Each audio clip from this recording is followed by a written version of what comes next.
Against ठीक है कि नहीं है। ऐसा तो नहीं है कि हमने $20 की प्राइस लगाई हो और ऊपर से हमारे रिव्यूज भी कम हो। तो कुछ तो एक कंपेटिटिव एडवांटेज आपके पास होना चाहिए ना, कुछ तो आप प्रोवाइड करें ऐसा कि लोग जो है ना इसकी बजाय आपके ऊपर क्लिक करें।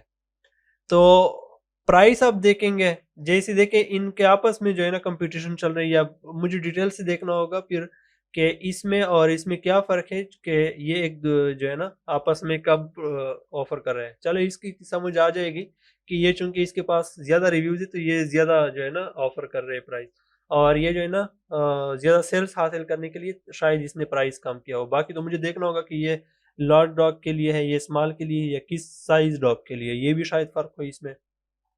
ये बंदा जो है ना ये इन दोनों से कम प्राइस ऑफर कर रहा है, तो ये भी मुझे देखना होगा कि ये क्यों ऑफर कर रहा है। ओवरऑल कहने का मतलब ये है कि आप प्राइस एनालिसिस करेंगे, प्राइस वार एनालिसिस करेंगे, जिसमें आप देखेंगे कि आपके कंपेटिटर्स क्या प्राइस ऑफर कर रहे हैं और आपको कितना प्राइस ऑफर करना चाहिए। तो यहाँ पे सर्च टर्म रिपोर्ट से जब हम लिस्टिंग ऑप्टिमाइजेशन करते हैं तो हमें ये पता चला सिर्फ इससे, क्लिक शेयर से, कि हमें प्राइस क्या रखना चाहिए, इमेजेस हमारे कैसे होने चाहिए, ठीक है, और रेटिंग रिव्यूज हमारे कितने होने चाहिए, और किस कीवर्ड के अगेंस्ट हमें जो है ना compete करना चाहिए, क्या हमें इस कीवर्ड के अगेंस्ट compete करना चाहिए कि नहीं करना चाहिए। तो ये जो है ना ये आप देखेंगे तो आपको पता चल जाएगा। अब आते हैं यहाँ पे कन्वर्जन रेट पे। कन्वर्जन का जैसे मैंने कहा कि ये कीवर्ड जब लोग सर्च करते हैं और ये वाला, और उसके अगेंस्ट जितने भी सेल्स होते हैं उसमें से ये बंदा जो है ना कितना सेल्स ले रहा है, तो वो 17% ले रहा है। अगर 100 सेल्स हो रहे हैं इसके अगेंस्ट, इस कीवर्ड के अगेंस्ट, तो 100 में से 17 सेल्स इसको जा रहे हैं, इसका जितना कन्वर्जन शेयर होगा वो उसको जाएंगे। फॉर एग्जांपल ये जो है ना 19% इसको जाते हैं, 19 यूनिट्स, ठीक है, और 7 यूनिट्स जो है ना ये सेल कर रहा है। तो अब हम कन्वर्जन की जब भी बात आती है तो इसका मतलब ये है ना कि आप इसके लिस्टिंग के अंदर जाए और फिर वहां पे बाइक पे क्लिक करें। लेकिन बाइक करने से पहले आप कुछ चीजें तो देखेंगे कि ऐसी क्या बात है इसमें कि इसकी जो है ना कन्वर्जन ज्यादा है। फॉर एग्जांपल हम पहले वाले को देखते हैं इसकी, तो इसमें ऐसी क्या बात है कि जो है ना इसकी कन्वर्जन ज्यादा है।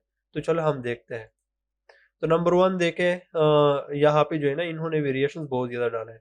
स्मॉल, फिर स्मॉल के अंदर जो है ना इतने ज़्यादा कलर्स देखें, फिर मीडियम, फिर लार्ज, फिर एक्स लार्ज। तो इसको अगर आप आपस में मल्टीप्लाई कर ले, फोर फोर फोर है, और फिर ये हर एक के अंदर जो है ना इतने हैं। तो ये जितने भी कलर्स है इसको 4 से मल्टीप्लाई कर दो तो ये इतने वेरिएशंस इनके बन जाएंगे। तो पहले तो बात तो ये कि इनके वेरिएशंस बहुत ज़्यादा है, तो इसलिए जो है ना इसकी सेल ज़्यादा हो रहा है। फिर यहाँ पे आप बुलेट्स को आप देखेंगे कि इनके बुलेट्स में बुलेट्स उन्होंने कैसे लिखे हैं, वो क्या कर रहे हैं, कीवर्ड उन्होंने किस तरह डाले हैं। यहाँ पे आप इनको जो है ना इमेजेस आप देख सकते हैं, यहाँ पे जो बाकी इमेजेस हैं आप वो देख सकते हैं, यहाँ पे वीडियो उनकी देख सकते हैं, आपको पता चल जाएगा। ये देखें फॉर एग्जांपल, अब वो इतनी खूबसूरती से दिखा रहे हैं, देखें।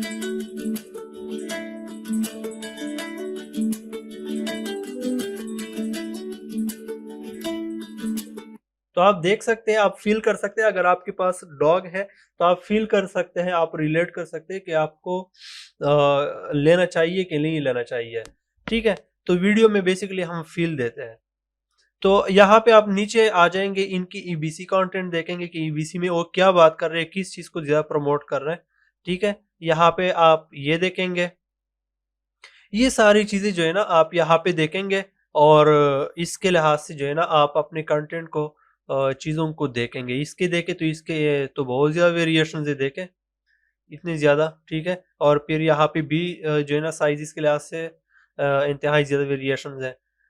तो आपको पता चल रहा है कि अच्छा मुझे वेरिएशंस भी ज्यादा ज्यादा रखने चाहिए, कंटेंट भी हमारा समहाउ इस तरह होना चाहिए, मेरे लिस्टिंग में एक वीडियो भी होनी चाहिए। अब देखिए हीलियम 10 फिर कह रहे हैं कि इसके लिस्टिंग में फिर भी मसला है। वो क्या मसला है, वो कह रहे हैं कि इमेज डायमेंशन में मसला है। तो हाँ ये ठीक बात है, क्योंकि देखे यहाँ पे इमेज जो है ना इनका छोटा है, वो जो अमेज़न रिकमेंड करता है उस साइज में नहीं है। तो चलिए ये हीलियम 10 कह रहा है, मान लेते हैं। यहाँ पे आप नीचे देख सकते हैं, इनकी डिस्क्रिप्शन देख सकते, तो उन्होंने इतना अच्छा काम नहीं किया इसके ऊपर। ठीक है, अम, चले पता नहीं ये इसकी आंखें सफ़ेद हो गई है। इस तरह आप जो है ना सर्च टर्म रिपोर्ट से यह अंदाज़ा लगा सकते हैं, देख सकते हैं कि मेरी लिस्टिंग कैसी होनी चाहिए, किस तरह मुझे ऑप्टिमाइज़ करना चाहिए। अब आते हैं रिपीट परचेज़ बिहेवियर पे। अब ये फॉर एग्ज़ाम्पल आपको पता चल गया, यहाँ पे तो ऐसा प्रोडक्ट नहीं है कि जिसमें लोग बार-बार परचेज़ करें, लेकिन फिर भी कुछ लोग होंगे जो परचेज़ करेंगे, ठीक है, मान लेते हैं। लेकिन शायद अगर आपका प्रोडक्ट ऐसा है जिसको लोग बार-बार परचेज़ करें, ऐसी कोई प्रोडक्ट है, तो उसमें आप क्या कर सकते हैं, उसमें आप जो है ना एक ऑप्शन होता है जहाँ पे लोग बाय एंड सेव की कुछ इस तरह का एक ऑप्शन है जिसमें लोग रिपीट पे लगा देते हैं और फिर ऑटोमेटिकली 1 मंथ बाद 2 मंथ बाद जो है ना वो प्रोडक्ट ऑटोमेटिकली जो है ना उनको चला जाता है। तो वो ऑप्शन आप जो है ना एक्टिवेट कर सकते हैं जिससे लोग वो प्रोडक्ट जो है ना सब्सक्रिप्शन पे लगा दें। Subscribe and save I think उस ऑप्शन का नाम है। आप ज़रा एक्सप्लोर करेंगे, गूगल पे लिखे subscribe and explore save, sorry यार पता नहीं क्या बोल रहा हूँ। तो वो आप जो है ना इस चीज़ को देख के, यहाँ पे डेटा को देख के आप जो है ना एनालाइज़ कर सकते हैं। आते हैं अच्छा, यहाँ पे जैसे लिस्टिंग ऑप्टिमाइज़ेशन की मैंने बात की, तो वो आप यहाँ पे भी देख सकते हैं। Item comparison and alternate behaviour पे, यहाँ पे भी आप देख सकते हैं सेम चीज़ को कि ये मैं हूँ और ये मेरा कंपेटिटर है और ये उसके मज़े हो रहा है, ये मेरे लिस्टिंग में से सेल्स उठा रहा है। तो आप ज़रा इसकी लिस्टिंग देखेंगे कि यार ये ऐसा क्या कर रहे हैं कि मेरे लिस्टिंग पे बंद आता है और इसकी लिस्टिंग पे फिर चला जाता है। तो फिर आप यहाँ पे देख सकते हैं। ठीक है, यहाँ पे भी आप जो है ना लिस्टिंग ऑप्टिमाइज़ेशन का काम कर सकते हैं इस पे। अच्छा, अब बात करते हैं पीपीसी की। पीपीसी के लिए आप ये डेटा कैसे यूज़ कर सकते हैं? ब्रेन एनालिटिक्स को। अच्छा, पीपीसी जो है ना अपना एक पूरा साइंस है। सो मैं ब्रेन एनालिटिक्स सिर्फ बताऊंगा कि उसमें पीपीसी का मतलब पीपीसी के लिए आप कैसे ब्रेन एनालिटिक्स को यूज़ कर सकते हैं। तो चले सबसे पहले फिर बारी आती है सर्च टर्म की। यहाँ पे आप देखेंगे कि पीपीसी में आप जिन कीवर्ड्स को टारगेट कर रहे हैं वो यहाँ पे आप देख सकते हैं कि उनका जो है ना कंपटीशन क्या है, वो उनका एसएफआर रैंक क्या है। जैसे मैंने पहले कहा कि जितना एसएफआर रैंक 1 की तरफ होगा, ऊपर की तरफ होगा, उतना ही वो ज़्यादा कम्पिटिटिव प्रोडक्ट होगा। आप कंफर्मेशन के लिए देख भी सकते हैं, आप ज़रा इस कीवर्ड को भी सर्च करें हीलियम 10 में और इसका सर्च वॉल्यूम देखें, फिर आप इसका भी सर्च वॉल्यूम देखें, तो इसका सर्च वॉल्यूम ज़्यादा होगा और इसका कम होगा इसके निस्बत। ठीक है, तो आप यहाँ पे कम्पिटिटिवनेस को देख सकते हैं प्रोडक्ट का, सॉरी कीवर्ड का, कि कौन सा कीवर्ड कितना कम्पिटिटिव है और आपको इस वक्त टारगेट करना चाहिए कि नहीं। अब फॉर एग्जांपल अगर आप न्यू लॉन्च है तो फिर आप कम एसएफआर वाले कीवर्ड्स देखेंगे। अगर आप एक स्टेबल लॉन्च है, आपका प्रोडक्ट स्टेबल है, तो फिर आप जो है ना आप हायर एसएफआर वाले कीवर्ड्स को टारगेट करेंगे। इसके अलावा आप एसएफआर एनालिसिस का नाम आपने सुना होगा, उसमें भी यही होता है कि आप देखते हैं कि इस कीवर्ड के अगेंस्ट कौन सा बंदा जो है ना सबसे ज़्यादा कन्वर्ट हो रहा है और वो क्यों हो रहा है। तो वो हमने पिछले पढ़ा भी, हमने देखा लिस्टिंग ऑप्टिमाइजेशन में कि कैसे हम उसको यूज़ कर सकते हैं। यहाँ पे एक और बात ये भी है कि जब आप एसन टारगेटिंग करते हैं ना, तो यहाँ पे आप जो है ना पावरफुल एसन्स को टारगेट कर सकते हैं। अब फॉर एग्जांपल इसको आप टारगेट करेंगे तो आपके दिमाग में आएगा कि यार इसके तो 85,000 रिव्यूज़ हैं, तो मैं इसको कैसे टारगेट करूँ, इसका तो बहुत ज़्यादा बीट हाई जाने वाला है। तो हाँ, बिल्कुल एग्जैक्टली है, बीट हाई होगा आपका। लेकिन अगर आप न्यू लॉन्च है और आप जो है ना इसको टारगेट करते हैं और इसके ऊपर आपको क्लिक्स आना स्टार्ट हो जाते हैं, तो आपका सीटीआर जो है ना वो इंक्रीज हो जाता है। और फिर अगर आपको कन्वर्जन भी आता है और आपका सीवीआर भी इंक्रीज हो जाता है, मतलब कि कन्वर्जन रेट भी आपके इंक्रीज हो जाता है, तो फिर क्या होता है कि अमेज़न आपकी रिलेवेंसी जो है ना वो इंक्रीज कर लेता है वो सब फिर आप अपने जो है ना सिस्टम में रिकॉर्ड कर लेते हैं कि अच्छा आपका जो प्रोडक्ट है वो इससे रिलेटेड है, इस प्रोडक्ट से रिलेटेड है। तो इसका मतलब ये है कि ये प्रोडक्ट जिन कीवर्ड्स के ऊपर रैंक है उसको उसके ऊपर आपको भी रैंक होना चाहिए। तो जहां जहां जरूरी होते हैं, जितना आप जो है ना आपका बीएसआर होता है, उस लिहाज से जो है ना जितने कीवर्ड्स पे ये रैंक होते हैं उस लिहाज से आप भी उन कीवर्ड्स पे रैंक हो जाते हैं। अब ऑब्वियसली जितने कम्पिटिटिव कीवर्ड्स होंगे उसके ऊपर आप शायद रैंक ना हो, क्योंकि ये बहुत पुराना सेलर होगा, इसकी हिस्ट्री बहुत स्टेबल है और आपकी हिस्ट्री जो है ना उतनी स्टेबल नहीं होगी। लेकिन यह है कि आपकी रिलेवेंसी इंक्रीज हो जाएगी और वो कीवर्ड जो है ना आप जो है ना उन पे आप ऑटोमेटिकली रैंक होना स्टार्ट हो जाएंगे। तो यहाँ पे आप देख सकते हैं कि इस कीवर्ड के अगेंस्ट आप जो है ना कौन सा बंदा सबसे ज्यादा कन्वर्ट हो रहा है। ठीक है, आप जब एक बार स्टेबल हो जाए तो फिर आप यहाँ पे भी अपना भी देख सकते हैं। यहाँ पे अपना एसएन डालेंगे ना और आप देखेंगे, यहाँ पे कीवर्ड डालेंगे, यहाँ पे अपना एसएन डालेंगे और आप देखेंगे कि चलो कोई ऐसा कीवर्ड है जिसके अगेंस्ट में सबसे ज्यादा कन्वर्ट हो रहा हूँ। अगर नहीं हो रहा है तो फिर आप अपनी लिस्टिंग पे काम करेंगे।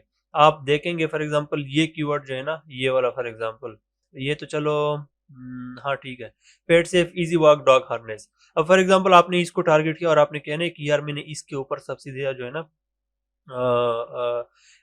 कन्वर्जन हासिल करनी है, तो आप क्या करेंगे, इसके ऊपर जो है ना आप बिड इंक्रीज कर लेंगे, आप जो है ना इसके ऊपर फोकस कर लेंगे, वीडियो पीपीसी वगैरह चलाएंगे, यहाँ तक कि आप यहाँ पे आ जाए। आप यहाँ पे एक बार आ गए, ठीक है, तो फिर आपकी जो है ना कन्वर्जन होना स्टार्ट हो जाएगी। एक दो कीवर्ड्स के ऊपर आप इस तरह आपने कवर करना स्टार्ट कर लिया, फिर इस तरह जो है ना आप इंक्रीज होते जाएंगे, आपका बीएसआर जो है ना वो स्टेबल होता जाएगा। तो पीपीसी में आप जो है ना सर्च टर्म रिपोर्ट को इस तरह से यूज कर सकते हैं कि आप यहाँ पे देखें कि क्लिक शेयर किसका ज्यादा है, फिर उन एसेंस को आप टारगेट कर सकते हैं। यहाँ पे अगर हम देखें मार्केट बास्केट एनालिसिस, इसको आप इस तरह से यूज कर सकते हैं कि ये देखिए ये ऐसे प्रोडक्ट्स होते हैं जिनको आप पीपीसी में टारगेट कर सकते हैं। अब ये मुख्तलिफ टारगेटिंग कैंपेन में हो सकते हैं। फॉर एग्जाम्पल यहाँ पे तो आपके अपने ही लिस्टिंग नजर आ रहा है, यहाँ पे कोई ऐसा लिस्टिंग जहाँ पे आप ना हो। फॉर एग्जाम्पल मैं सेकंड में देखता हूँ तो हाँ यहाँ पे नजर आया, मैं देखता हूँ ये कौन है। अब ये चलो ये हमारा डायरेक्ट कंपेटिटर नहीं है, मतलब ये जो हम सेल कर रहे हैं डॉग लिश वो ये सेल नहीं कर रहा। तो ये पीपीसी में जो मुख्तलिफ टारगेटिंग होते हैं ना, एक सब्सटीट्यूट होता है, एक दूसरा नाम है, उसका नाम भूल गया, जिसमें सेम प्रोडक्ट तो नहीं होता लेकिन उससे मिलता जुलता प्रोडक्ट होता है। ठीक है, तो आप उस मैच टाइप में आप जो है ना वो एक लूज मैच टाइप होता है, ये उसमें भी नहीं आता। नाम मैं भूल गया, नाम अगर मुझे याद आता है तो फिर मैं आपको बता देता हूँ। ठीक है, तो आप उस मैच टाइप में जो है ना ऐसे एसेंस को टारगेट कर सकते हैं, मतलब यहाँ से भी आपको सेल आता है। लेकिन आप मेरी कमेंट करता हूँ कि स्टार्ट में जो है ना अगर आपको पीपीसी के ऊपर अच्छा खासा ग्रिप हासिल नहीं है तो आप ऐसे टारगेटिंग को अवॉइड करें फिर स्टार्ट में, क्योंकि आपको पता नहीं होगा और आपका जो है ना बजट इस तरफ से जाया होगा फिर। अच्छा, यहाँ पे एक और चीज है जो मैं आपको दिखाता हूँ। यहाँ पे आप देखिए, यहाँ पे एक चीज नजर आएगी, मैं बताता हूँ, ये फ्रीक्वेंटली बार्ट टुगेदर। जैसे देखें आपके इस बंदे की लिस्टिंग के साथ ये वाला जो है ना ये सबसे ज्यादा परचेज हुआ है, ये सबसे ज्यादा जो है ना लोगों ने परचेज किया है। ठीक है, तो यहाँ पे आप फॉर एग्जांपल पीपीसी को के लिहाज से टारगेट करेंगे। यहाँ पे फॉर एग्जांपल आप हमारे पास ये दोनों प्रोडक्ट्स है, हमारे पास डॉग हार्नेस भी है, डॉग लीश भी है। तो अगर हम दोनों अपने लिस्टिंग्स के ऊपर काम करें ताकि इनको यहाँ पे ले आए, तो हम ऐसा भी कर सकते हैं। और वो हम वीवीआरओ में करते हैं, इस तरह से करते हैं कि हम जो है ना अपने कस्टमर से कहते हैं कि पहले हमारा ये प्रोडक्ट परचेज कर लो, एड टू कार्ट कर लो, उसके बाद जो है ना कुछ टाइम बाद आप ये वाला भी कर लो। तो इस तरह मुख्तलिफ बायर से जब हम इस तरह दोनों प्रोडक्ट्स परचेज करवा लेते हैं बार बार, तो अमेजोन जो है ना रजिस्टर कर लेते हैं कि चले ये दोनों जो है ना मोस्ट रिलेवेंट प्रोडक्ट्स है आपस में, तो इस तरह ये इस तरह आ जाते हैं यहाँ पे। तो इस तरह यहाँ से जो है ना आपकी सेल्स इंक्रीज हो जाती है। लेकिन ऑब्वियसली अगर आपके पास अच्छी नॉलेज नहीं है इन चीज़ों की तो स्टार्ट में आप इसको अप्लाई ना करें, स्टार्ट में आप सिंपल ही जाए, सिंपल स्ट्रेटजीज वगैरह के साथ। तो मार्केट बास्केट एनालिसिस में आप जो है ना अल्टरनेटिव जो है ना आप कर सकते हैं, टारगेटिंग कर सकते हैं। ठीक है, इसके अलावा यहाँ पे item comparison and alternate purchase behaviour में भी वही आप कर सकते हैं कि जो है ना इन एसेंस को टारगेट कर सकते हैं जो जो आपकी लिस्टिंग के अगेंस्ट सेल हो रहा है। पहले तो आप देखेंगे कि इनमें ऐसी क्या बात है जो कि हमने लिस्टिंग ऑप्टिमाइजेशन में देखा भी, लेकिन यहाँ पे जो है ना बाकी आप टारगेटिंग यहाँ से कर सकते हैं इस तरह से। अच्छा, यहाँ पे एक और चीज, डेमोग्राफिक डेटा। डेमोग्राफिक डेटा आपका सोशल मीडिया ब्रांडिंग में और सोशल एड्स में बहुत ज्यादा काम आएगा। आप जब सोशल मीडिया ब्रांडिंग करते हैं ना, अपने पेजेस को प्रमोट करते हैं, लिंक्डइन पे हो गया, इंस्टाग्राम पे, फेसबुक पे, इन पे जब आप अपनी ब्रांडिंग करेंगे ना, आपका वेबसाइट हो गया, तो यहाँ पे वहाँ पे जब आप टारगेटिंग करेंगे तो वो आप ये डेटा यूज कर सकते हैं। आप इन एज ग्रुप को यूज सेलेक्ट कर सकते हैं। आप जो है ना जिनका इनकम ये हो, ठीक है, और ये एजुकेशन लेवल इनका जिनका ये हो, जेंडर जिनका ये हो, ठीक है, मैरिटल स्टेटस, ये डेटा जब आप यूज करेंगे ना तो आपके जो सोशल मीडिया एड्स होंगे ना वो इफेक्टिव होंगे और उनके कन्वर्जन ज्यादा होंगे, इंगेजमेंट ज्यादा होगी। तो इस तरह जो है ना आप इफेक्टिव तरीके से वो एड्स चला सकते हैं। तो डेमोग्राफिक डेटा को आप इस तरह से यूज कर सकते हैं। अच्छा, यहाँ पे एक और चीज है ब्रांड एनालिटिक्स में। यहाँ पे ब्रांड डैशबोर्ड पे आप आएंगे ना, तो यहाँ पे कुछ और चीजें भी है जो आपका डैशबोर्ड है और जहाँ पे आप कुछ इंपॉर्टेंट चीजें आप देख सकते हैं। नंबर वन, ये ब्रांड हेल्थ। ये डॉक्टर है अमेजोन पे जो आपकी लिस्टिंग की हेल्थ चेक करते हैं। ठीक है, यहाँ पे प्राइस में कोई इशू हो तो वो प्राइस वगैरह बता देते हैं कि प्राइस आपको क्या रखना चाहिए, सही है या गलत है। यहाँ पे पेज व्यूज बताते हैं, ये बेसिकली कन्वर्जन रेट है। ठीक है, आप ये देख सकते हैं। ये इतनी मुश्किल चीज़ें नहीं है कि इसके ऊपर जो है ना मैं आपको एक्सप्लेनेशन दे दूँ। ये आप जो है ना थोड़ा सा खुद से एक्सप्लोर करें तो आपको पता चल जाएगा। यहाँ पे एक और चीज़ है, सर्च टर्म ऑप्टिमाइजर, जो कि मैं दिखाना चाहता हूँ। ये क्या करते हैं, जो आपके बैक एंड सर्च टर्म्स होते हैं ना, यहाँ पे मैं दिखाई देता हूँ। यहाँ पे मैं एक लिस्टिंग ओपन करता हूँ। फॉर एग्जाम्पल ये मैं ये वाला ओपन करता हूँ। एडिट पे आप जाएंगे ना तो सबसे आखिर कीवर्ड्स है और यहाँ पे ये है। जो सर्च टर्म्स आप डालते हैं ना, ये ऐसे सर्च टर्म्स होते हैं, ऐसे वर्ड्स होते हैं जो आपने बाकी कंटेंट में ऑप्टिमाइज नहीं किया है और आपको यहाँ पे कर डालने चाहिए। जो लोग यूज भी करते हैं, सर्च भी करते हैं, लेकिन आपने जो है ना टाइटल, बुलेट्स और ये डिस्क्रिप्शन में वहाँ पे नहीं डाला है, तो वो वर्ड्स जो यहाँ पे यूज कर सकते हैं। यहाँ पे आप कीवर्ड यूज नहीं करते, यहाँ पे सिर्फ वर्ड्स यूज करते हैं। ठीक है, यहाँ पे आपको बार बार कीवर्ड फुल जो है ना लिखने की जरूरत नहीं है। यहाँ पे स्पेनिश वर्ड्स यूज कर सकते हैं, ये आई होप आपको पता ही होगा। तो सर्च टर्म ऑप्टिमाइजर का क्या मतलब है यहाँ पे, कहा गया,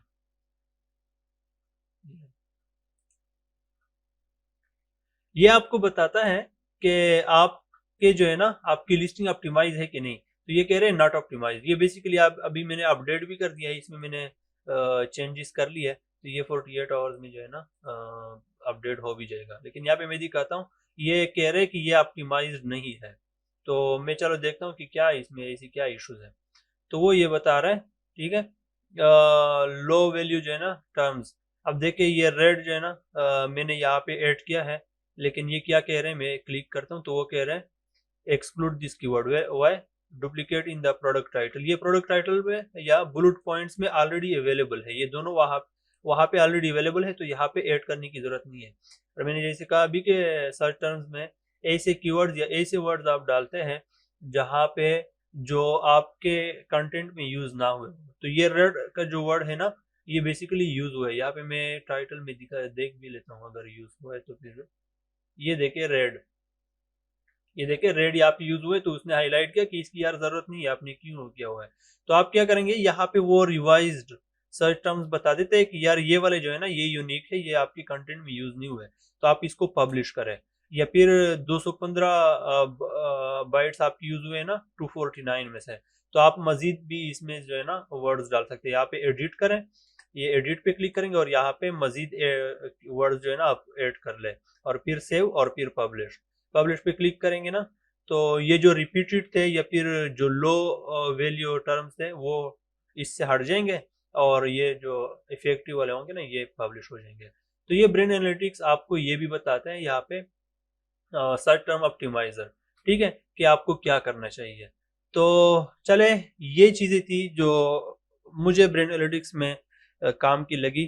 काम की तो बहुत सारी चीज़ें हैं इसमें, लेकिन जो मैंने एक्सप्लोर किया, जो मुझे जो है ना फ़ायदा दे गया। तो बाकी ये लिमिटेड नहीं है, यहाँ तक नहीं है ये चीज़ें कि जो मैंने आपको बताया बस यही है। आप अपनी तरफ से एक्सपेरिमेंट्स करें, आप मुख्तलिफ चीज़ें देखें। एक बंदे को कभी जो है ना स्ट्रिक्टली फॉलो ना करें, आप नॉलेज को फॉलो करें। जिसके पास नॉलेज है आप उसको फॉलो करें, ठीक है। तो ज़रूरी नहीं है कि जो मैंने चीज़ें बताई सिर्फ ये है, इसके अलावा कुछ नहीं है, बहुत सारी चीज़ें हैं। और आप खुद से भी एक्सपेरिमेंट्स करें, खुद से भी। अब मेरी कोशिश यही होती है कि मैं आपको जो है ना एक ओवरव्यू दे दूं, एक कंसेप्ट दे दूं, और उसके बाद बाकी काम जो है ना आप खुद करें, ताकि आपका कंसेप्ट डेवलप हो जाए, ठीक है। सो बस इंशाल्लाह अगर इसके बाद मुझे कोई और नॉलेज मिलता है यूनिक, तो इंशाल्लाह मैं आप लोगों के साथ ज़रूर शेयर करूंगा। Thank you so much. अल्लाह हाफिज़।